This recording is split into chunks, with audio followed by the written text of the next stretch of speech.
سورہ مبارکہ سجدہ آیت نمبر 24۔ اللہ اپنے اس کلام میں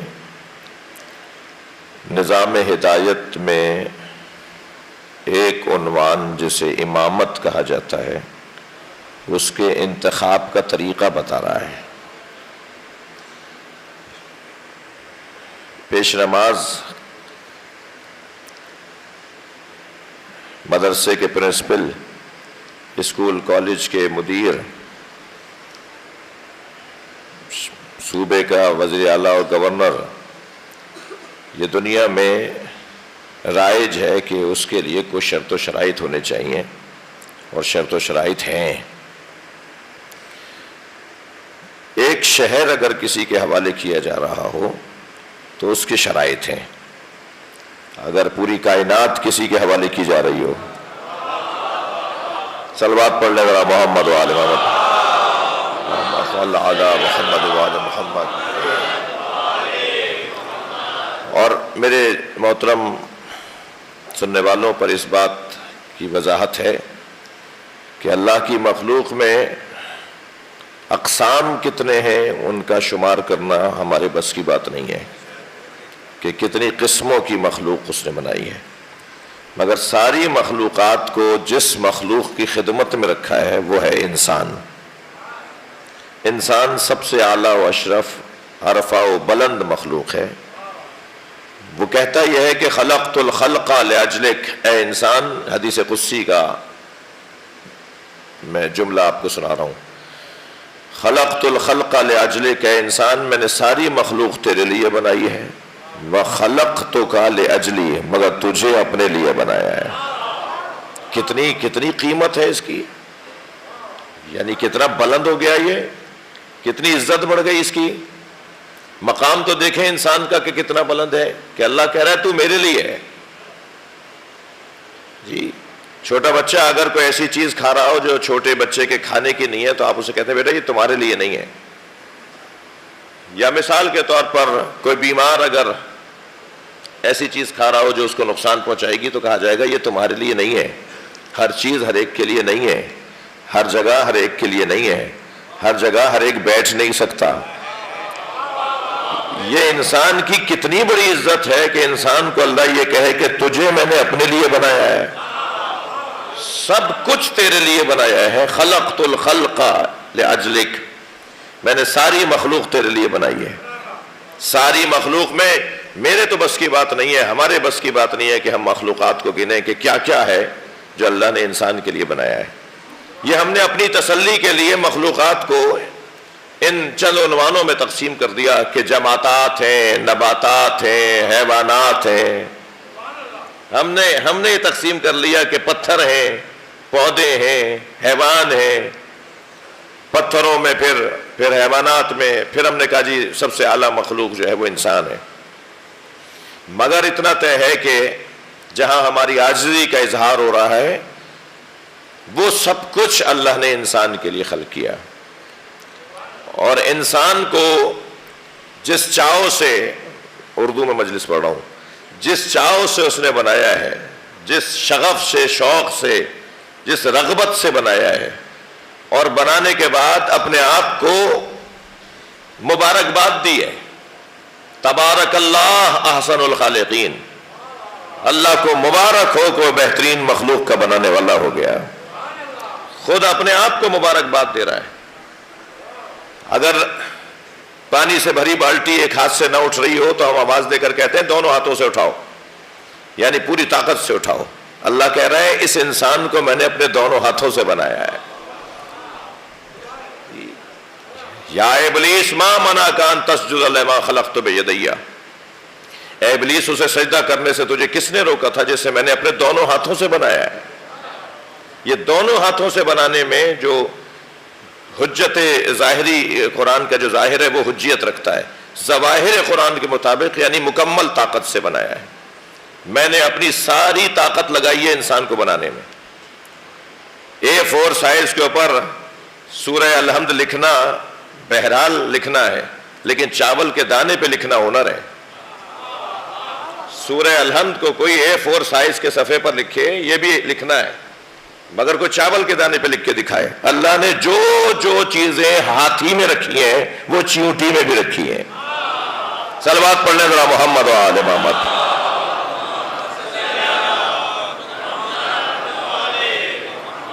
وہ جو ساری کائنات میں اس نے رکھا تھا، جو سب کچھ اس نے ساری کائنات میں بکھیرا ہے، وہ ساری چیزیں، وہ سارے نظام جو اللہ نے پوری کائنات میں رکھے ہیں، وہ 6 فٹ کے بدن میں بھی رکھے ہیں۔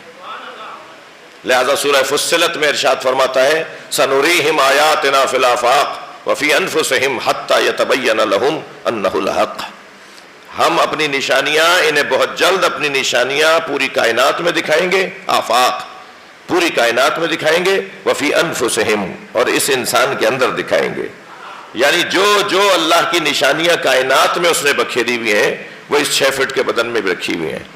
وہاں زمین کو سنبھالنے کے لیے پہاڑ رکھا تو یہاں بدن کو سنبھالنے کے لیے ہڈیاں رکھیں۔ وہاں نظام باد وضعی قرار دی یعنی ہواؤں کا نظام رکھا تو انسان کے بدن میں تنفس کے نظام کو قرار دیا۔ وہاں دریاؤں سمندروں کو رکھا تو یہاں شریانوں میں جاری خون کو اور پانی کو قرار دیا۔ وہاں چاند اور سورج رکھا تو یہاں 2 آنکھیں بھی عطا کی ہیں۔ وہاں اگر فصلوں کا نظام رکھا تو یہاں بال اگنے کا نظام بھی قرار دیا ہے۔ وہ ساری چیزیں جو ساری کائنات میں تھیں وہ سب اس انسان کے اندر بھی اس نے رکھی، اور اسے بنانے کے بعد پھر اسے جسے جس طرح اہتمام کے ساتھ بنایا جاتا ہے، پالا جاتا ہے، سنبھالا جاتا ہے، بنایا جاتا ہے، حاصل کیا جاتا ہے، اس کی حفاظت کا انتظام بھی پھر اسی اہتمام کے ساتھ ہوگا۔ جی بڑی محنت سے گھر بنایا ہے، بڑی محنت سے فلاں باغ سجایا ہے، تو اب اس کو سنبھالنے کا انتظام بھی، اسے سنبھالنے کا انتظام بھی اتنے ہی انتظام سے ہوگا۔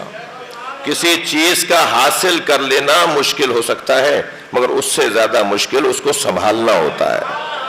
اے انسان، میں نے تجھے بنایا اتنے اہتمام کے ساتھ ہے، تجھے بچاؤں گا کیسے؟ بس عزیزوں، میں ایک اپنا حاصل جملہ آپ کو ہدیہ کر رہا ہوں۔ اللہ نے جسے اس اہتمام کے ساتھ بنایا اس کے سنبھالنے کے نظام کو نظام امامت کہا جاتا ہے۔ صلوات پڑھے محمد و آل محمد پر۔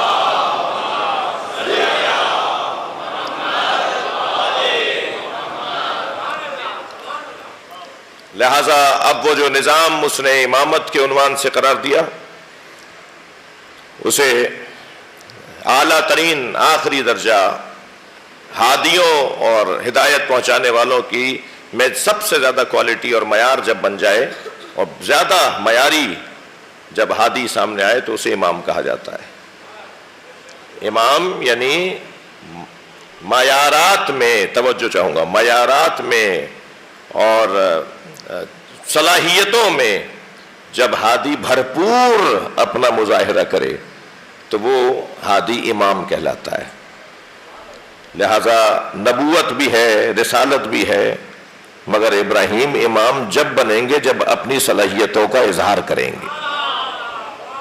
یہ حضرت ابراہیم کے لیے جو قرآن پکار کے کہہ رہا ہے وَإِذِ ابْتَلَىٰ إِبْرَاهِيمَ رَبُّهُ بِكَلِمَاتٍ، ابراہیم کو اللہ نے، ان کے رب نے آزمایا امتحانات کے ذریعے سے، کچھ کلمات کے ذریعے سے، فَأَتَمَّهُنَّ، اور وہ کامیاب ہوئے، کامیابی 100% ہوئے، 100 میں سے 100 نمبر لیے ہیں، 33 نمبر والے نہیں ہیں، 100 میں سے 100 نمبر لیے حضرت، فَأَتَمَّهُنَّ کا لفظ بول رہا ہے، یہ لفظ بتا رہا ہے کہ 100 میں سے 100 نمبر لیے حضرت ابراہیم نے، اور جب 100 میں سے 100 نمبر لے لیے تو پھر اللہ نے کہا انی جاعلک للناس اماما، اے ابراہیم اب تمہیں ہم لوگوں کا امام بنا رہے ہیں، لوگوں کا امام بنا رہے ہیں، مسلمانوں کا امام نہیں بنا رہے ہیں۔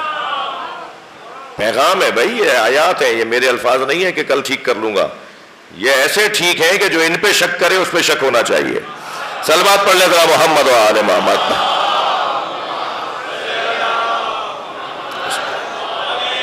اندر باہر جتنے احباب بیٹھے ہیں اس سے بہتر اور بلند صلوات پڑھ۔ اللہم صل علی محمد و آل محمد۔ لوگوں کے لیے امام، انی جاعلک للناس اماما، انی جاعل فی الارض خلیفہ، میں زمین پر آدم تمہیں خلیفہ بنا رہا ہوں۔ تو زمین پہ صرف مسلمان رہتے ہیں کیا؟ جی زمین پہ تو سب رہتے ہیں۔ مولا علی فرما رہے لو سنیت لی، اب دیکھیں نظام ہدایت، ہدایت کا نظام سب کے لیے بنایا جا رہا ہے. جو قبول کرے گا وہ مسلمان کہلاتا ہے، جو اس نظام کو قبول کرے گا وہ مسلمان کہلائے گا، ورنہ وہ نظام مسلمان کے لیے نہیں بنایا گیا ہے. دسترخوان سب کے لیے بچھا ہوا ہے، استفادہ وہی کرے گا، جو استفادہ کرے گا وہ مسلمان کہلائے گا. للناس ہے، انی جاعل فی الارض خلیفہ ہے. میرا مضمون اس وقت یہ نہیں ہے، لیکن دل کر رہا ہے یہ جملہ کہہ دوں. ہر کتاب کا ایک مضمون ہوتا ہے. قرآن بھی کتاب ہے، هو الذی انزل علیک الکتاب. قرآن جب کتاب ہے تو اس کا مضمون کیا ہے؟ کس موضوع پر لکھی گئی کتاب ہے؟ قرآن انسان کے موضوع پر لکھی گئی کتاب ہے. قرآن کا اصلی موضوع انسان ہے. اب انسانوں میں جو اور بہتر انسان، اور اچھا انسان، اور اچھا انسان، جسے پھر علامہ اقبال کہتے ہیں یہ شہادت گہے الفت میں قدم رکھنا ہے، لوگ آسان سمجھتے ہیں مسلمان ہونا. یہ تو اور مشکلات بڑھانے والی بات ہے. یہ انسان ضرور تھا، اب اور اچھا انسان ہو گیا، تبھی مسلمان کہلاتا ہے. یہ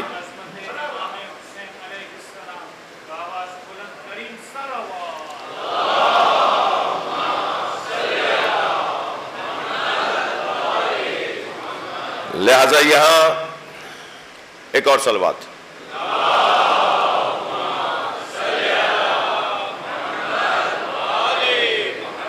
اللہ نے جو اپنا نظام قرار دیا ہے، جو اپنا اس نے کہہ لی سسٹم بنایا ہے، وہ سب کے لیے بنایا ہے. اور جو اللہ کی طرف سے بھیجے گئے لوگ ہوتے ہیں، جو اللہ کے جانب سے مقرر لوگ ہوتے ہیں، ان کا مزاج بھی وہی ہوتا ہے جو الہی مزاج ہے. وہ بھی سوچا بھی نہیں جا سکتا کہ وہ تفریق کریں انسانوں کے اندر. لہذا مولا علی جب بولیں گے تو فرمائیں گے لو سنیت لی الوسادہ، اگر میرے لیے مسند قضاوت کو بچھا دیا جائے، لفتحت اہل تورات بتوراتہم، تو میں تورات والوں کے فیصلے تورات کے مطابق کروں گا، واہل انجیل بانجیلہم، اور انجیل والوں کے فیصلے انجیل کے مطابق کروں گا، زبور والوں کے فیصلے زبور کے مطابق کروں گا، قرآن والوں کے فیصلے قرآن کے مطابق کروں گا. اور تورات، زبور، انجیل اور قرآن پکار کے کہیں گے جو فیصلہ علی کا ہے وہی ہمارا ہے.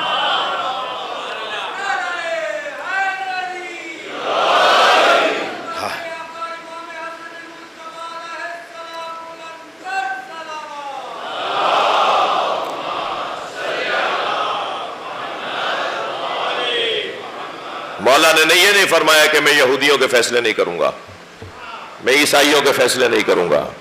تورات، زبور، انجیل تو منسوخ ہو گئے، قرآن آ گیا ہے، اب میں قرآن کی بات کروں گا، اور کتابوں کو میں ان سے بات نہیں کروں گا.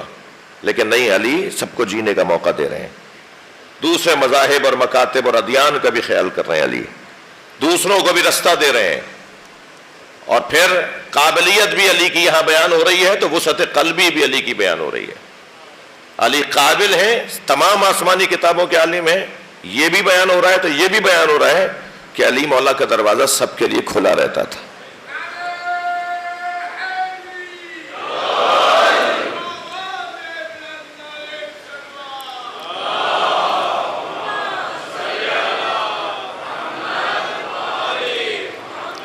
اب وہ جو انسانوں کے لیے امام بنانے کا اعلان کر رہا ہے، اس اللہ نے امام کے شرائط کو بیان کیا ہے. امام ہر ایک کو نہیں بناتا، وہ ہر ایک کو امام نہیں بناتا.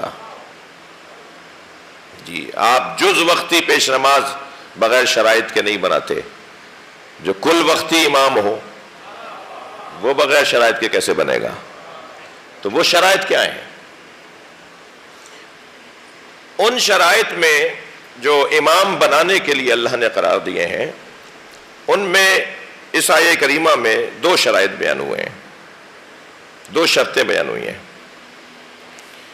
اور ایک شرط انسان کی ذاتی، اس کی صلاحیتوں کا اظہار ہے، ذاتی اس کی قابلیت کا اظہار ہے. اور ایک اس کے معتقدات ہیں، اس کے عقائد سے وابستہ ہیں. یعنی اللہ نے ترتیب میں ذاتی قابلیت کو امامت کے لیے پہلے قرار دیا ہے، اور اس کے عقائد اور اس کے معتقدات، اس کی وابستگی، اس کا تعلق اللہ نے دوسرے مرحلے پہ قرار دیا ہے. اب سنیے آیت کا ترجمہ، وَجَعَلْنَا مِنْهُمْ أَئِمَّةً يَهْدُونَ بِأَمْرِنَا، اور ہم نے ان میں سے کچھ کو امام بنایا ہے، ان میں سے کچھ کو امام بنایا ہے۔ ایک کلاس کے لوگوں میں سے، ایک معیار کے لوگوں میں سے کچھ کا ہم نے انتخاب کیا ہے، یعنی جن میں سے اللہ نے امام بنایا ہے وہ کون ہے؟ جن میں سے اللہ نے امام بنایا ہے وہ کتنے بڑے لوگ ہوں گے کہ جن میں سے اللہ نے امام بنایا ہے، وہ خود عام لوگ نہیں ہے، پھر ان میں سے اللہ نے امام بنایا ہے، جن میں سے اللہ نے امام بنایا ہے۔ میں اگر بہت دیر بات کروں تو وقت طویل ہو جائے گا اور اصلی مضمون سے دور ہو جاؤں گا۔ مختصر اگر میں خلاصہ کروں کہ کن میں سے اللہ نے امام بنایا ہے، اللہ نے جن میں سے امام بنایا ہے ان میں سے ایک کا نام عباس ہے۔ استاد قمر جلالوی کہتے ہیں مقام حضرت عباس کم نہیں تھا قمر، مقام حضرت عباس کم نہیں تھا قمر، پلاتی دودھ جو زہرا امام ہو جاتے۔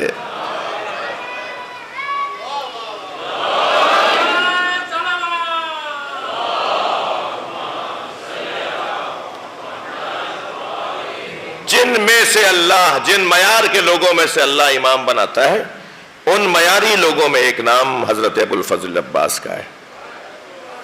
اب ان میں سے جنہیں امام بنا رہا ہے ان کے اندر کیا صفات ہونی چاہیے؟ لما صبروا، سب سے پہلی صفت وہ صابر ہے۔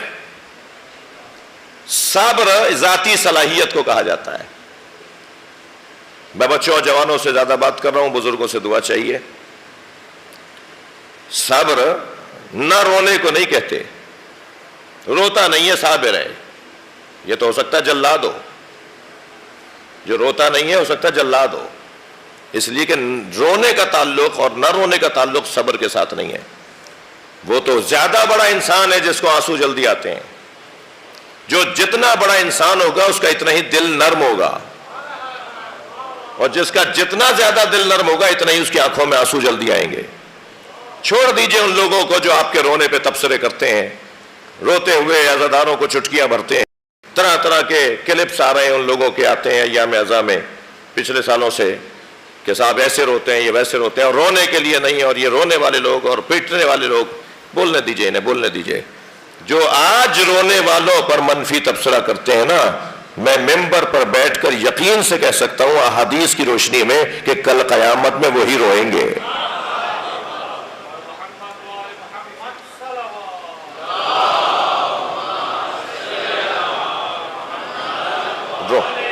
رونا تو دل نرم ہونے کی علامت ہے، اور الحمدللہ میرا اپنا مشاہدہ ہے، آپ کا عزاداروں کا ایک ادنا سا خدمت گزار ہوں، کہ پوری دنیا میں غیر مسلم جب مسلمانوں پہ تبصرہ کرتا ہے نا تو حسین پہ رونے والوں کے بارے میں اس کی رائے ہی کچھ اور ہے۔ غیر مسلم جب مسلمانوں کے بارے میں ان کے احوال کے بارے میں بات کرتا ہے تو امام حسین کے عزاداروں کے بارے میں اس کی رائے مثبت ہے۔ یہ جا کے کہیں پھٹتے نہیں ہیں، یہ جا کے کہیں کسی کو نقصان نہیں پہنچاتے، یہ جا کے کسی کو قتل نہیں کرتے، ان کا پہلے ہی دل اتنا نرم ہے۔ جو قوم رونے کی مشق کرتی ہے وہ کسی کو رلاتی نہیں ہے۔ الحمدللہ اس پہ فخر ہونا چاہیے، ہمیں ایک کام پہ لگایا ہے۔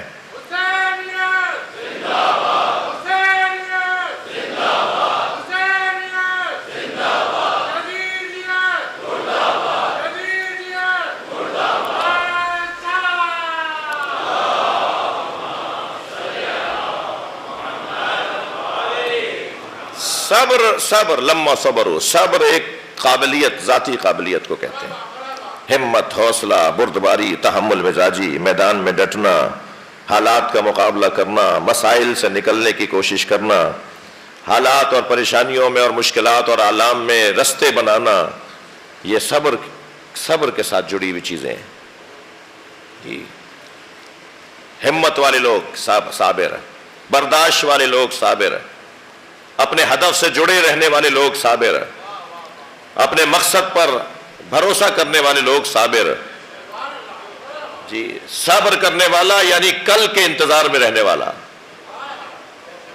صبر کا یہی مطلب ہے، صبر کرنے والا جو کل کا انتظار کرتا ہو، اور جو صبر نہیں کرتا وہ آج ہی نتیجہ چاہتا ہے، اور جو آج ہی نتیجہ چاہتا ہے وہ زیادہ تر خطا کا شکار ہے۔ وہ زیادہ تر خطا کا شکار ہے جو آج چاہتا ہے کہ مجھے نتیجہ مل جائے، لیکن جو کہتا ہے کہ نتیجہ مجھے کل ملنا چاہیے وہ صابر ہے. اور کل کی تلاش میں رہنے والا انسان آج اچھا گزارتا ہے. دنیا کے ممالک چل ہی کل کی بنیاد پہ رہے ہیں. میں نے اور آپ نے نماز ابھی کل کی بنیاد پہ پڑھی ہے. اس وقت ہم مجلس میں بیٹھے بھی اس لیے ہے کہ ہمارا کل اچھا ہو جائے. ہم اپنے بچوں سے کہتے ہیں پڑھ لو تمہارا کل اچھا ہو جائے.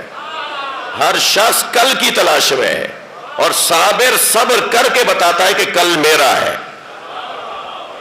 صلوات پڑھ لیں ذرا محمد و آل محمد پر.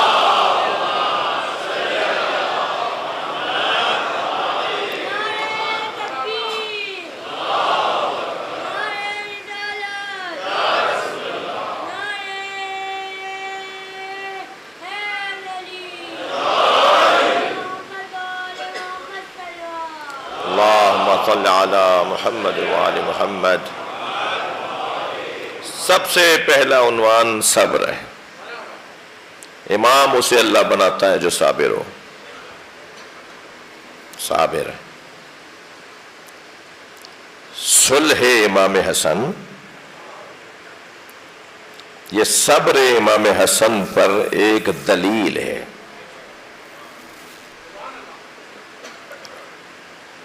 خبردار، صلح امام حسن میں امام حسن کے علاوہ کسی کا کوئی کارنامہ نہیں ہے. اس لیے کہ سرکار دو جہاں نے بھی جو بتایا کہ میرے بعد کیا کیا ہوگا، اس میں ایک حدیث ہے کتب اہل سنت کے اندر، وہ حدیث ہے بخاری شریف میں، وہ حدیث ہے ہماری کتب اہل تشیع میں بھی وہ حدیث موجود ہے. حضرت فرماتے ہیں لعل اللہ ان یصلح بہی، میرے اس بچے کے ذریعے اللہ امت میں اصلاح کرے گا. خالی پرچہ لکھ کے بھیج دیا تھا مہر لگا کے، جو آپ لکھ دیں گے میں مان لوں گا، تو اصلی کارنامہ تو ان کا ہے جنہوں نے خالی پرچہ لکھ کے بھیجا تھا. جو آپ لکھ دیں گے میں مان لوں گا. میرے مولا کو اگر پہلے سے پتا ہو، یا آپ کو اپنی معاملات میں ہمیں پہلے سے پتا ہو کہ لکھ دیتے ہیں مگر ہونا کچھ بھی نہیں ہے، کر لیتے ہیں مگر ہونا کچھ بھی نہیں ہے، تو ایک پرچہ کیا 10 پرچے لکھ دیجئے جب آپ کو پہلے سے پتا ہے کہ ہونا کچھ بھی نہیں ہے. یہاں سرکار دو جہاں اگر چاہتے تو فرما دیتے ہیں لعل اللہ ان یصلح بہما، اللہ میری امت میں ان دونوں کے ذریعے سے اصلاح کرے گا.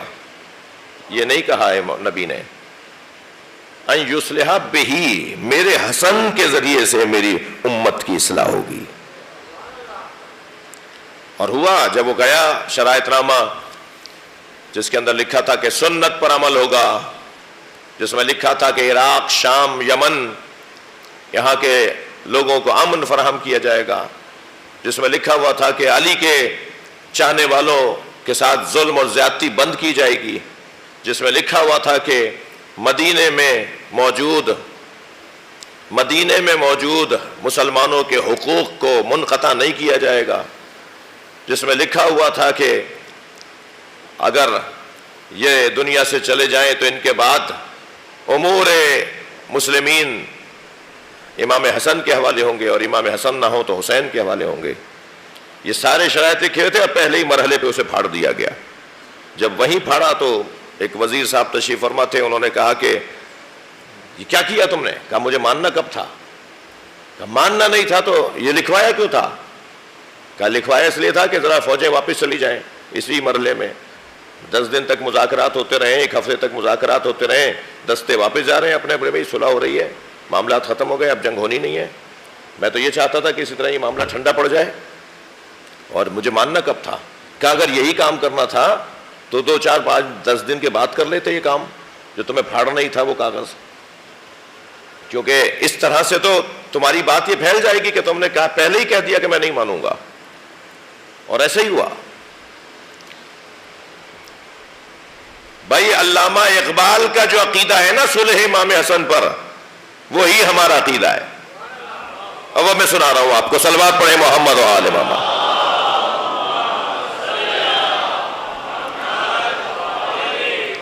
علامہ اقبال کہتے ہیں آ یکے شمع شبستان حرم،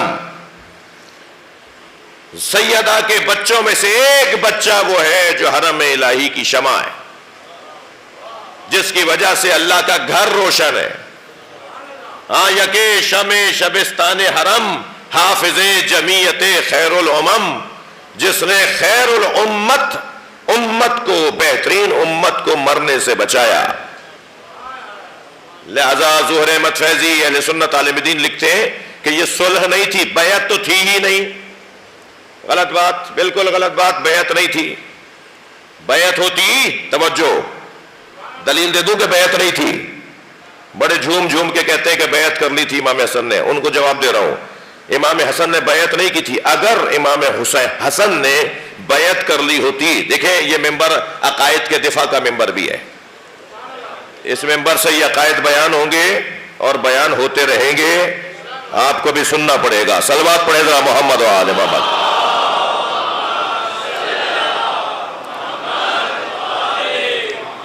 جی وہ فرماتے ہیں کہ ظہور احمد فیضی کہتے ہیں کہ یہ صلح نہیں، یہ صلح نہیں تھی، ہدنہ تھا، جنگ کو مؤخر کرنا تھا۔ اب نہیں بعد میں دیکھتے ہیں، بس اب نہیں بعد میں دیکھیں گے۔ اس پر بھی امام نے 6 شرطیں لگائیں، جن میں سے ایک بھی نہیں مانی گئی۔ صلح بھی نہیں تھی، اگرچہ معروف ہو گئی ہے اصطلاحی طور پر، تو ہم بھی بولتے ہیں، کتابوں میں بھی اسی عنوان سے لکھا جاتا ہے، لیکن یہ جنگ کو مؤخر کرنا تھا۔ امام نے بیعت نہیں کی تھی، دلیل دے رہا ہوں۔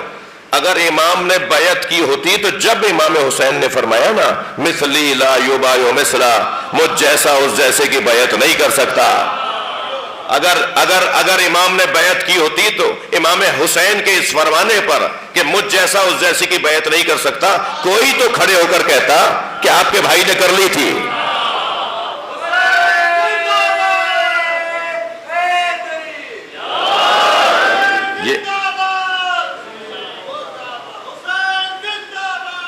صلوات پڑھیں گے محمد و آل محمد پر۔ پڑھ لیجئے مل کے پڑھ لیجئے، بڑی عنایت ہوگی۔ اللہم صل علی محمد و آل محمد۔ توجہ چاہوں گا، یہ جو امام کا فرمان ہے نا مثلی لا یبایع مثلا، امام حسین کا فرمان، مجھ جیسا اس جیسے کی بیعت نہیں کر سکتا، ہمارے ذہن میں آتا ہے آئندہ کی بات کر رہے ہیں امام، کہ آئندہ مجھ جیسا اس جیسے کی بیعت نہیں کرے گا، یعنی آج کے بعد کوئی نہیں کرے گا۔ نہیں، یہ ماضی کی بھی تو بات کر رہے ہیں، کلی جملہ ہے نا، مجھ جیسا اس جیسے کی بیعت نہیں کرے گا۔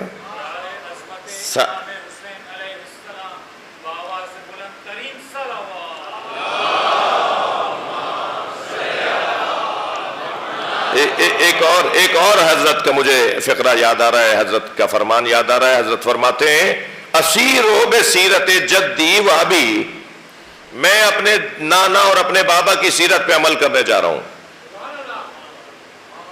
اس جملے سے امام حسن کی صلح کا جواب آ جاتا، بیعت کا جواب آ جاتا ہے کہ مثلی لا یبایع مثلا۔ توجہ چاہوں گا بھئی، اشارے میں بات کروں گا، مجلسی لوگوں کو تو محسوس کرنا چاہیے۔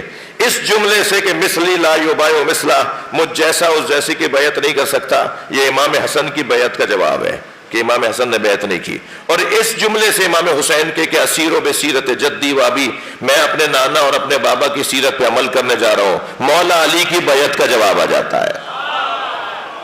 مولا علی نے بھی صلوات پڑھ لے محمد و آل محمد پر۔ اللہم صل علی محمد و آل محمد۔ اور صلح بھی اس انداز سے کہ ہدنہ، مؤخر کیا جنگ کو۔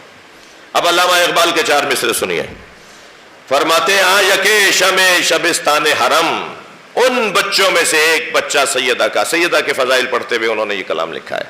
علامہ اقبال کی جو پوری نظم ہے جناب زہرا کی عظمت پر فارسی میں، اس میں سیدہ کو بیان کرتے ہوئے پھر ان کے بچوں کا تذکرہ کر رہے ہیں۔ مادریان مرکز پرکار عشق، مادریان کاروان سالار عشق، یہ فرماتے ہوئے کہتے ہیں آ یکے شمع شبستان حرم، ان میں سے ایک بچہ سیدہ کا وہ ہے جو حرم الہی کی شمع ہے۔ یکے شمع شبستان حرم حافظ جمعیت خیر الامم، جس نے بہترین امت کو مرنے سے بچایا، وہ سیدہ کا ایک بچہ ہے۔ اب دو دوسرے مصرے سنیے جس میں صلح کے بارے میں وہ وضاحت کر رہے ہیں۔ فرماتے ہیں تا نشیند آتش پیکاروں کی، کسی طرح جنگ مؤخر ہو جائے، کسی طرح خون گرنا بند ہو جائے، کسی طرح خوریزی رک جائے، تا نشیند آتش پیکاروں کی پشت پازد برسرے تاج و نگی، حسن مجتبیٰ نے خون گرنے سے روکا تھا اور تخت و تاج کو لات مارا تھا۔ تم لے لو مگر لوگوں کو نہ مارو، بس یہ ہدف تھا، مقصد تھا صلح امام حسن کا۔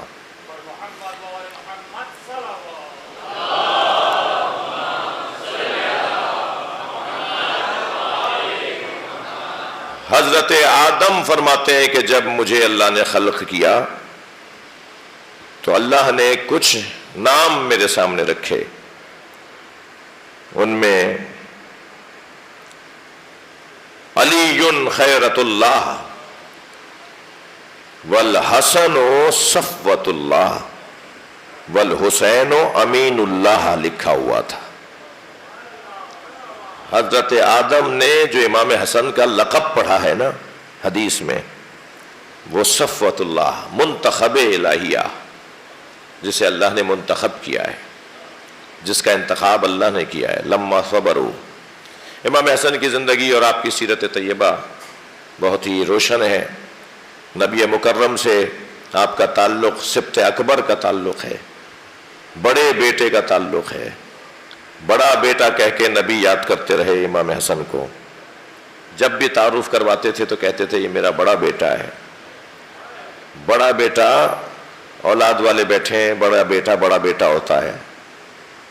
عظمت امام حسن کا کیا یہ باب کم ہے کہ نام تو ہے ہی حسن، حسین تو چھوٹے حسن کو کہا جاتا ہے، حسین نام نہیں ہے۔ میں جو کہہ رہا ہوں وہی سمجھا جائے، نام تو حسن ہے۔ ہم کہتے ہیں چھوٹا حسن اردو میں، بڑا حسن، اور عربی میں کہتے ہیں حسن اور حسین۔ چھوٹے حسن کو حسین کہتے ہیں، مصغر ہے نا، علیحدہ سے نام نہیں ہے۔ لہذا یہ دونوں بھائی ایسے دونوں ہیں کہ اللہ نے نام ہی ایک کر دیا، حسنین۔ یہ ہیں دو بھائی مگر ایک نام ہے۔ دو بھائی تو پھر دو بھائی نہیں ہیں، دو نہیں ہے، دو بھائی دو نہیں ہے۔ ان کا جلوہ دوہرا دکھائی دے رہا ہے اور دو جگہ دکھائی دے رہا ہے، مگر حقیقت میں یہ ایک ہی ہے، حسن اور چھوٹا حسن۔ کتنی ہی سنتیں ہیں جو بچوں سے متعلق ہمارے یہاں رائج ہیں۔ وہ سنت کیسے بنی؟ وہ امام حسن کی وجہ سے بنی۔ عقیقہ ہے، بال تراشنا ہے، جی ولیمہ کھلانا ہے بچے کے ہونے پر، کھانا کھلانا ہے، خاص طور پہ وہ چاندی صدقہ دینا ہے، یہ سب امام حسن کی وجہ سے سنتیں بنی ہیں۔ پوری دنیا کا مسلمان ان سنتوں پہ عمل کرتا ہے اس لیے کہ نبی نے امام حسن کے لیے سب کچھ کیا، اب وہ سنت بن جائے گا۔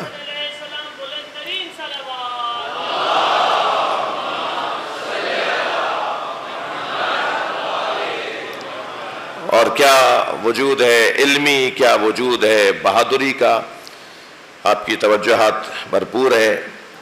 اللہ نے ان دونوں شہزادوں کو، ان دونوں ہستیوں کو بڑا مقام دیا ہے۔ سرکار نے کوئی لمحہ نہیں چھوڑا جس میں ان کا تعارف نہ کروایا ہو۔ جس شان سے تعارف کروایا ہے اس کا بیان بھی بہت مختلف ہے۔ ایک کو ایک شانے پر بٹھاتے ہیں، دوسرے کو دوسرے شانے پہ بٹھاتے ہیں۔ جب گھر سے باہر لے کے چلتے ہیں تو فرماتے ہیں نانا ہماری بھی سواری ہے مگر اور بچوں کی سواریوں کی تو باغیں بھی ہیں۔ تو آپ نے اپنے دونوں بالوں کو، اپنے سر کے بالوں کو دو حصوں میں تقسیم کیا، زلفیں بنائیں، دو حصوں میں بال تقسیم کیے، ایک طرف کے بال امام حسن کے ہاتھ میں دے دیے، ایک طرف کی زلفیں امام حسین کے ہاتھ میں دے دی۔ پھر فرمایا بابا نانا جو سواریاں اور بچوں کی ہیں وہ تو آوازیں بھی نکال رہی ہیں، ان کی تو آوازیں بھی نکل رہی ہیں، تو نبی نے رف رف کی آواز نکالی جیسے سواریاں آوازیں نکال رہی تھیں۔ وما ينطق عن الهوى ان هو الا وحی یوحی ہے، یہ بولتے نہیں ہیں مگر بولتے ہیں تو وحی کے مطابق بولتے ہیں۔ یعنی گویا اللہ کہہ رہا ہے جو حسن کے ہے، جو حسین کے ہے، وہ کرتے رہو، گویا میں کہہ رہا ہوں. بہت بڑا مقام ہے. اور پھر ایک نامور شخصیت نے آواز دے کر کہا، امام حسن اور امام حسین کا آواز دے کر کے، نعم الراکب، جی نعم المرکوب، کتنی اچھی سواری ہے. تو سرکار نے انہیں دیکھ کے فرمایا، یہ بولو کتنے اچھے سوار ہیں. یعنی آپ چاہتے ہیں کہ جب بھی میرا تذکرہ ہو میرے بچوں کا ذکر ضرور ہو. اگر کوئی میری تعریف کرے تو ساتھ میں میرے علی کے اور میری فاطمہ اور میرے حسن و حسین کی تعریف ضرور کرے. سرکار کو اپنی تعریف پسند ہی تب آتی ہے جب پنجتن کی تعریف کے ساتھ ہو. جو اہل بیت، اللہم صل علی محمد وعلی محمد، فرمایا ہما امامان قاما و قادا، یہ دونوں میرے بچے، یہ دونوں میرے بچے، یہ دونوں میرے فرزند امام ہیں، دونوں امام ہیں. میں ایک بات کی وضاحت بار بار کرتا ہوں، یہاں بھی کر دیتا ہوں. میں کوئی ایسی روایت آپ کو نہیں سناؤں گا جو سنی شیعہ کے نزدیک نہ ہو، یعنی دونوں کے ہاں کتابوں میں نہ پائی جاتی ہو. کیونکہ مجلس میں مسلمان غیر مسلم بھی، ہم تو جس انداز سے مجلسیں کر رہے ہیں اور ہم نے امام بارگاہ بنائے تو اس میں اسی لیے تاکہ غیر مسلم بھی آنا چاہے تو ہماری طرف سے کوئی پابندی نہیں ہے. سنی تو ویسے ہی ہماری جان ہے، سنی ہماری جان ہے. ہمارے فقہا کا حکم ہے کہ سنیوں کو جان بولو، اپنی ان سے قریب ہو، ان کے ساتھ پیار کرو، ان سے محبت کرو. تو کوئی ایسی بات نہیں ہوگی کہ جو یہ حدیث بھی سنی شیعہ کتابوں میں لکھی ہے، ہما امامان قاما او قادا. خبردار ترجمہ یہ نہ کیا جائے کہ یہ دونوں امام ہیں چاہے ان میں سے ایک کھڑا ہو اور ایک بیٹھا ہو. غلط ترجمہ ہے. اس کا مطلب یہ ہے کہ ہم نے مزاج بتا دیے کہ ایک کے مزاج میں جنگ کرنا ہے اور ایک کے مزاج میں صلح کرنا ہے.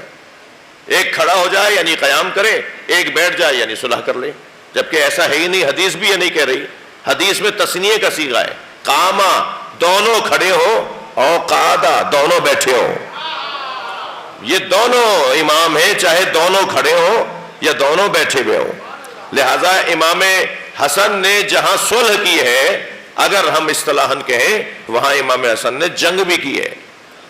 اور جنگوں کے بعد باب میں اگر آ جائے امام حسن کے تو اتنا حسین باب ہے، شاید اسی منزل پر میں اپنے فضائل کے عنوان کو مکمل کروں کہ جنگ امام حسن کی اگر پڑھی جائے تو کم سے کم یہ کہنا پڑے گا کہ ہر جنگ میں علی کے، مولا علی کے دور میں ہر جنگ میں علمدار امام حسن ہوتے تھے. سارا لشکر امام حسن کے ہاتھ میں ہوتا تھا. سکھاتے تھے، سمجھاتے تھے، بتاتے تھے کہ کیسے جنگ لڑی جائے گی. خاص طور پر ایک جنگ میں حضرت نے فرمایا محمد حنفیہ کو بلایا جائے. بیٹے کو بلا کے کہا جاؤ جا کے اس اونٹنی کے گھٹنے کاٹ کے آ جاؤ تاکہ ہودج گرے، تاکہ جنگ ٹھنڈی پڑے. اور جب میدان میں جاؤ تو ان تین باتوں کو اپنے ذہن میں رکھنا. سب سے پہلا اصول، اور اب میں اپنے طرف سے کہہ رہا ہوں کہ یہ جو تین اصول مولا علی نے بیان فرمائے یہ ہر میدان کے ہیں، صرف میدان جنگ کے نہیں ہیں. لہذا بچے جوان اسے اپنی زندگی کا دستور بنا لیں. ہر شخص اسے اپنی زندگی کا دستور بنا لے جو مولا علی نے بتایا ہے. فرماتے ہیں تین باتوں کا خیال رکھنا میدان میں جاتے ہوئے. محمد حنفی اپنے بیٹے کو بھیج رہے ہیں. سب سے پہلا اصول یہ کہ قد قدمیک تزول الجبال ولا تزل، اپنے پیروں کو زمین میں ایسے گاڑ لینا کہ پہاڑ تمہارے سامنے سے ہٹ جائیں مگر تم نہ ہٹنے پاؤ. مقابلہ، استقامت، میدان میں ڈٹنا، بھاگنا نہیں ہے. طے کر کے جاؤ کہ واپس آنا ہی نہیں ہے جب تک ہدف پورا نہ ہو جائے، جب تک مقصد پورا نہ کر لوں، جب تک جس کام پہ جا رہا ہوں وہ میں کام حاصل نہ کر لوں، اس وقت تک مجھے میدان چھوڑ کے نہیں آنا.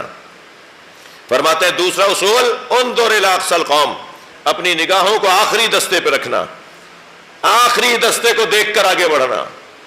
جن کی نگاہیں پہلے دستے پر ہوتی ہیں وہ دوسرے دستے تک نہیں پہنچ پاتے. جن کی سوچ چھوٹی ہوتی ہے وہ آگے نہیں بڑھ پاتے. جو عارضی وقتی سوچ کے حامل ہوتے ہیں وہ بڑی سوچ سے ہمکنار نہیں ہو سکتے. لہذا سوچ تو بڑی کرو، خیال تو بڑا کرو، اچھے الفاظ، اچھے سوچ تو لے کر آؤ. آخری دستے کو رکھنا نگاہ میں تاکہ وہاں تک پہنچ جاؤ. اور جب تم استقامت کے ساتھ آخری دستے کو نگاہ میں رکھتے ہوئے آگے بڑھو گے تو پھر کامیابی تمہارا مقدر ہے. پھر تم جیت کر ہی واپس آؤ گے. اور جب جیت کر واپس آؤ گے تو مرحبا، آفرین، شاباش، تکبیروں کی صدائیں اور تمہارا استقبال کیا جائے گا، اس وقت تمہارے ذہن میں خیال آ سکتا ہے کہ تم کچھ ہو، تم بھی تو ہو۔ تو مولا نے فوراً فرمایا اب تیسرا اصول اپنے ذہن میں بٹھا لینا، وَاعْلَمُوا أَنَّ النَّصْرَ مِنَ اللَّهِ، جان لو کہ کامیابی اللہ نے دی ہے، تم نے کچھ نہیں کیا۔ یہ تین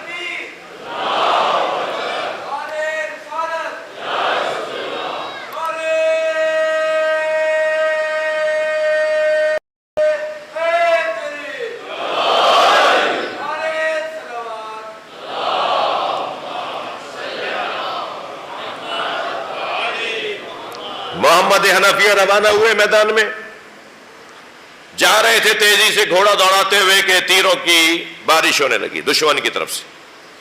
گھوڑے کی رفتار کند ہوئی، سست ہوئی، دشمن نے تیر اور بڑھا دیے، گھوڑا اور کمزور پڑا، دشمن نے تیر اور بڑھا دیے، گھوڑا الٹے پیر، انہوں نے گھوڑے کو پیچھے کیا، الٹے پیر ہونے لگے، تو پیچھے سے کسی نے ہاتھ رکھا پشت پہ، حضرت محمد حنفیہ کے، مڑ کے دیکھا تو امام حسن کھڑے تھے۔ فرمایا بھائی یہ ڈھال مجھے دو، یہ تلوار مجھے دو، اور ان سے تلوار اور ڈھال لی اور میدان میں چلے گئے، بلا تشبیہ برق کی مانند۔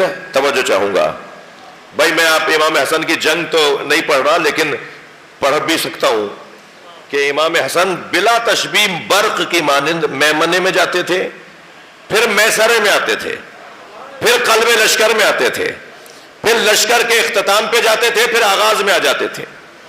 اور جب امام حسن نے اپنی شجاعت کا جوہر دکھایا تو جو نئے نئے سپاہی آئے ہوئے تھے نا لشکر میں، وہ یہ دیکھنا چاہتے تھے کہ علی کیسے لڑتے ہیں، آپس میں کہنے لگے جیسے یہ لڑ رہا ہے علی بھی ایسے ہی لڑتے ہیں۔ تو اپنے گھوڑوں کی پشتوں پہ کھڑے ہو کر امام حسن کو دیکھنے لگے کہ تلوار کا وار کیسے ہوتا ہے، یہ داؤ کیسے چلاتے ہیں، یہ پیچ کیسے لگاتے ہیں، یہ کیسے ایک وقت میں 4 آدمیوں کا مقابلہ کرتے ہیں، یہ چاروں سمت سے آنے والوں کو ایک وقت میں کیسے نمٹا دیتے ہیں۔ یہ سیکھنے والے بھی تھے کہیں اور، مگر سیکھنا بھی چاہ رہے تھے۔ تو کچھ لوگ گھوڑے کی پشتوں پر کھڑے ہو کر امام حسن کی جنگ کو دیکھ رہے تھے، اور امام اس برق رفتاری سے میدان کے اندر اپنا کام دکھا رہے تھے، اپنے کام کو اور اپنے شجاعت کا مظاہرہ کر رہے تھے کہ کبھی کبھی امام انہیں نظر بھی نہیں آتے تھے۔ اب تاریخ کا ایک حسین جملہ ہے جو میں آپ کے حوالے کر رہا ہوں، یہ کیسے ڈھونڈے کہ حسن کہاں ہے؟ جہاں لشکر کو مزمحل ہوتا دیکھتے تھے سمجھتے تھے وہاں حسن ہے۔ صلوات پڑھ لیں محمد و آل محمد۔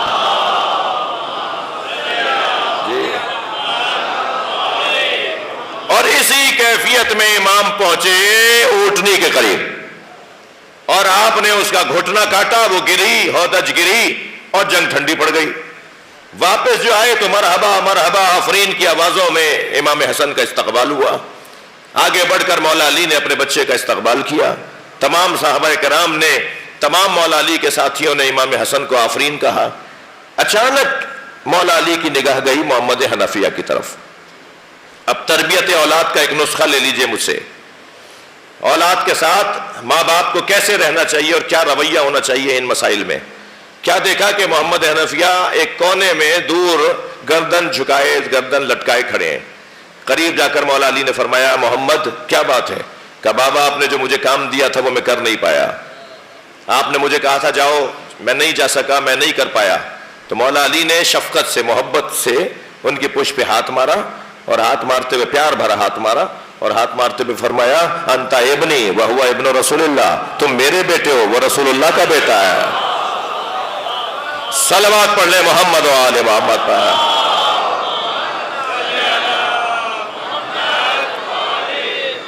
یعنی اولاد اگر کام نہ کر سکے تو اس کی حوصلہ شکنی نہ ہو۔ کوئی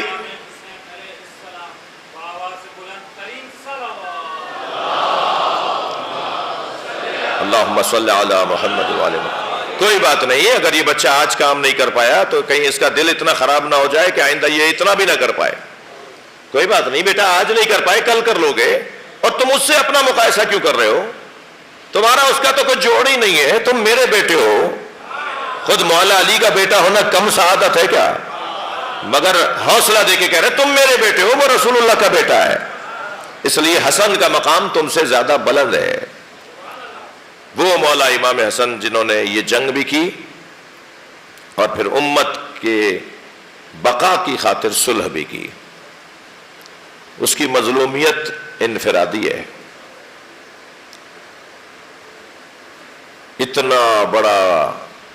اتنے بڑے باپ کا بیٹا، میں محاورتاً کہہ رہا ہوں، اتنے بڑے انسان کا بڑا بیٹا، وہ اپنے گھر میں ہی تنہا ہے.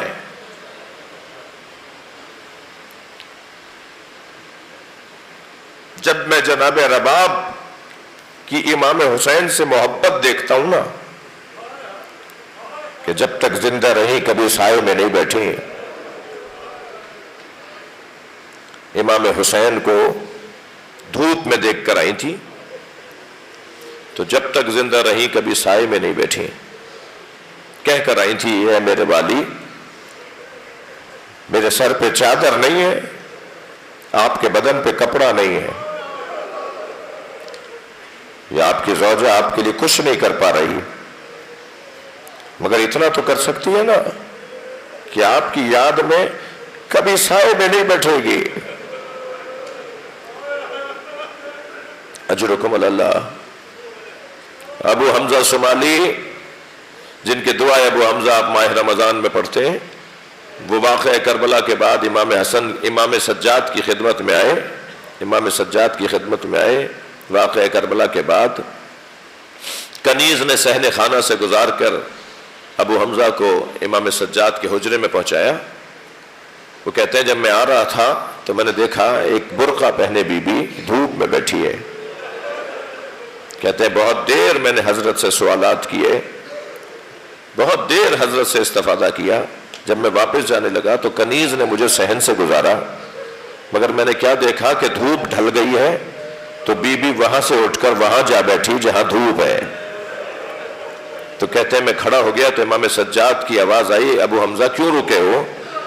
تو میں نے ہاتھ جوڑ کر کہا، مولا شاید آپ نے کسی غلطی پر اپنی کنیز کو سزا دی ہے، مولا میری وجہ سے اسے معاف کر دیجئے، مدینے کی گرمی بڑی شدید ہے. امام کی آنکھوں میں آنسو آ گئے. فرمایا ابو حمزہ میری ماں رباب ہے، میرے بابا سے وعدہ کر کے آئی تھی، یہ بابا کی یاد میں دھوپ میں بیٹھتی ہیں. جب چلے گئے نا ابو حمزہ تو امام سجاد، اچھا یہ سب بچوں کو پتا ہے، بڑوں کو تو زیادہ پتا ہے کہ جناب رباب سے امام سجاد نہیں آئے ہیں دنیا میں، وہ جناب شہربانوں کے بیٹے ہیں. جناب رباب تو جناب علی اصغر کی مادر گرامی ہے، مگر بابا کی زوجہ ہے، ماں کا درجہ رکھتی ہیں.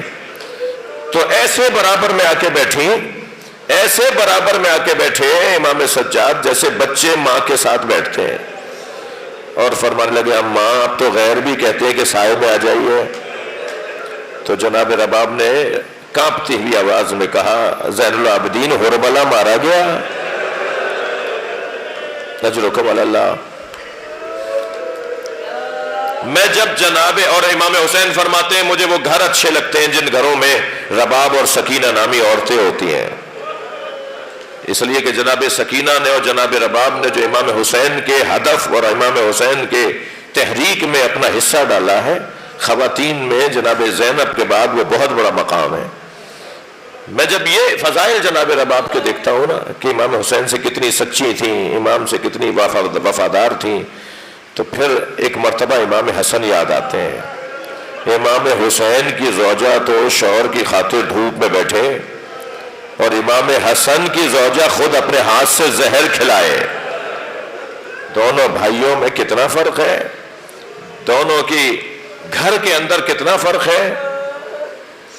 میرے بھائیوں نے روشنیاں بند کر دی، شاید اچھا کیا ہے، اس لیے کہ امام حسن کی قبر پہ چراغ نہیں ہے.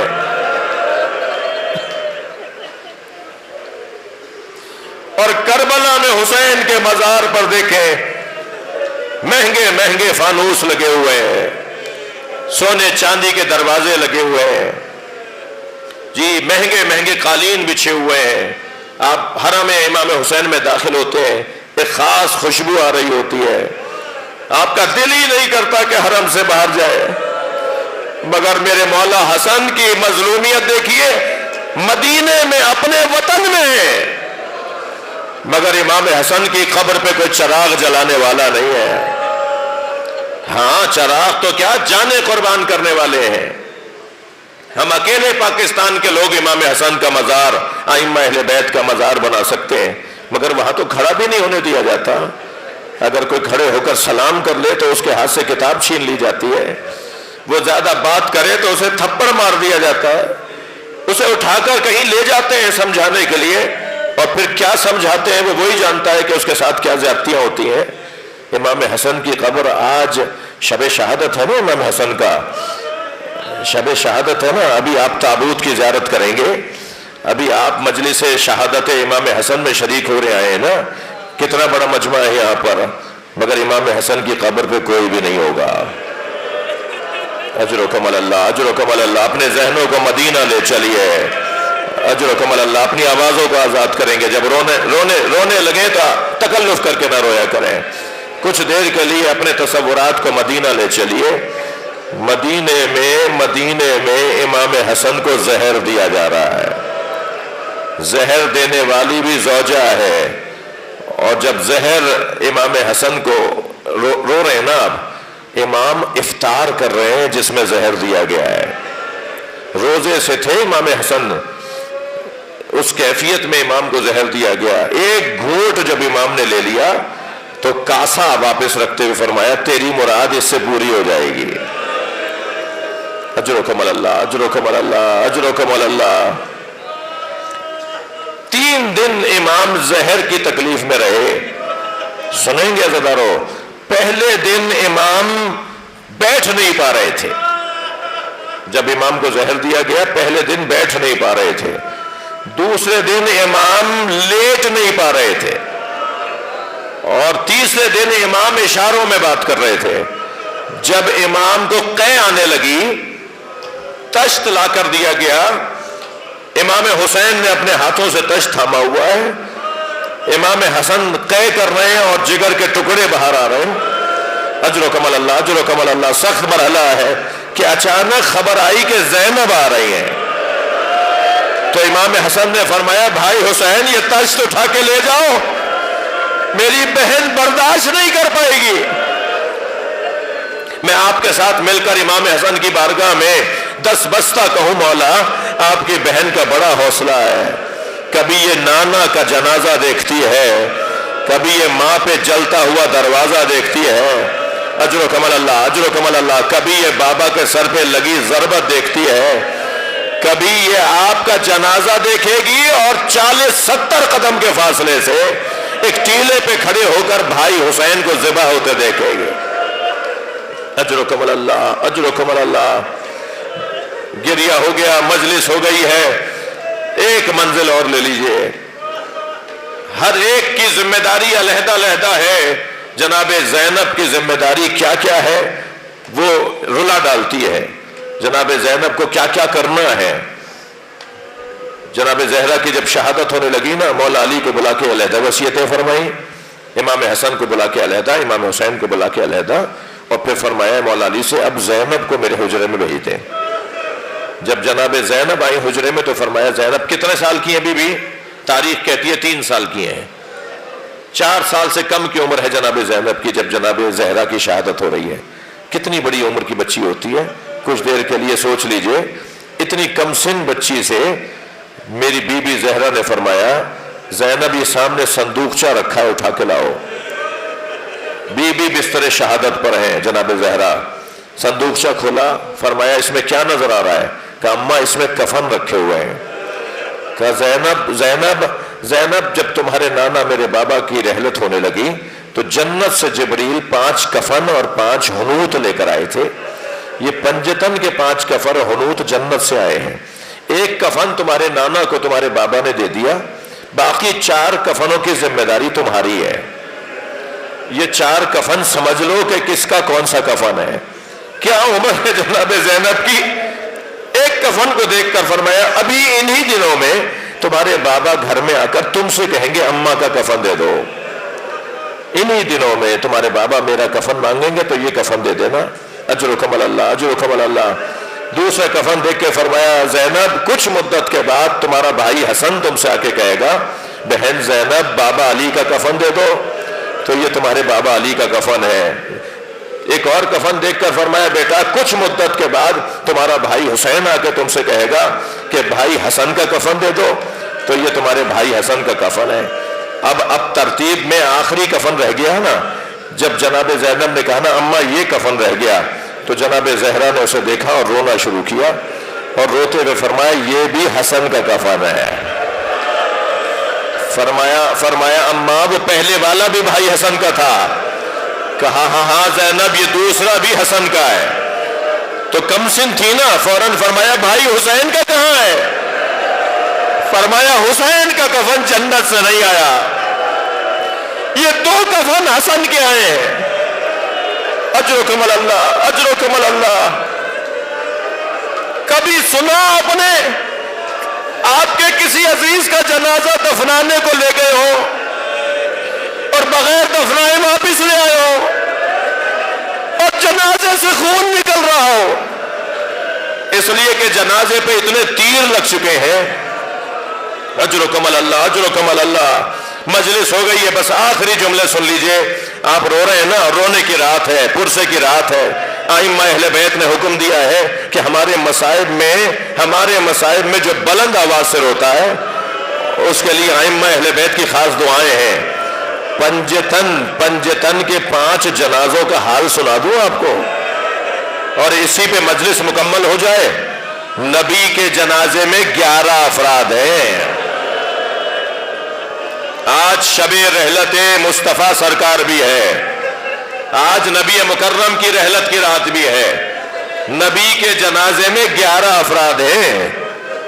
جی ہمارا کوئی اگر شہر کا معتبر انسان مر جائے تو سارا شہر بند ہو جاتا ہے۔ یہ کائنات کا معتبر ترین شخصیت، سب سے پہلی شخصیت جنازہ اٹھایا جا رہا ہے مگر کوئی نہیں ہے شریک۔ 11 یا بعض نے 13 لکھے ہیں۔ نبی کے جنازے میں اعتراض کرنے لگے، اہل بیت نے ہمارا انتظار نہیں کیا۔ سب سے زیادہ اعتراض مولا علی پر ہوا کہ علی نے ہمارا انتظار نہیں کیا۔ مولا نے خطبہ دیا، مولا نے فرمایا میں کسی کا پابند نہیں تھا، میں اہل بیت ہوں، دفنانے کی ذمہ داری اہل بیت پر ہوتی ہے، دفنانے کی ذمہ داری اولاد پر ہوتی ہے، کفن دفن کا انتظام گھر والوں پر واجب ہوتا ہے۔ یہ میرا کام تھا، میں کسی کا انتظار کروں، میں محتاج نہیں تھا، میں پابند نہیں تھا۔ اعتراض ہوا کہ علی نے ہمارا انتظار نہیں کیا۔ اس گھر میں رونے والوں اس گھر میں 75 یا 95 دن بعد جناب زہرا کا جنازہ ہے۔ سنیں گے 6 آدمی ہیں جناب زہرا کے جنازہ میں۔ رات کی تاریکی میں اٹھایا جا رہا ہے سیدہ کا جنازہ۔ اجرکم اللہ، حق ہے ایسے ہی بلند آواز سے رونا۔ سیدہ کو رات کی تاریکی میں 6 لوگوں نے دفنا دیا۔ پھر امت کو اعتراض ہوا کہ اہل بیت نے ہمیں اپنے گھر کے جنازے میں نہیں بلایا۔ مولا علی نے جناب زہرا کا جنازہ رات کی تاریکی میں دفنا دیا۔ اس گھر میں تیسرا جنازہ مولا علی کا ہے۔ سنیں گے اہل سنت کے مطابق 2 لوگ ہیں جنازے میں، اتنے بھی نہیں ہیں جو چاروں سمتوں سے اٹھا لیں۔ علی کے جنازے میں 2 لوگ ہیں، آگے سے خود جنازہ اٹھ رہا ہے، پیچھے سے حسنین جنازہ اٹھا رہے ہیں۔ خود بخود مڑتا ہے تو حسنین مڑ جاتے ہیں۔ مولا علی کے جنازے میں 2 لوگ ہیں۔ یہ سوال ہے نا تاریخ سے، یہ تاریخ سے سوال ہے کہ کیا ہوا یہ اہل بیت کے ساتھ۔ مولا علی کے جنازے میں 2 لوگ ہیں۔ بڑا اعتراض تھا، بڑا شوق تھا، بار بار مطالبہ تھا کہ اہل بیت ہمیں جنازوں میں نہیں بلاتے۔ پہلا جنازہ تھا جو امت کے کاندھوں پہ دیا، پنجتن کا پہلا جنازہ تھا جو امت کے کاندھوں پہ دیا، وہ امام حسن کا جنازہ۔ امت نے اتنے تیر مارے کہ زینب بھائی کے جنازے سے تیر نکالتی رہ گئیں، اور 5ویں جنازے کا حال سنیں گے، امت نے حسین پہ گھوڑے دوڑا دیے۔ 3 دن نبی زادے کا لاشا کربلا کے میدان میں بے گور کا بن رہا۔ یہ حال ہے پنجتن کے جنازوں کا۔ ماتم حسین۔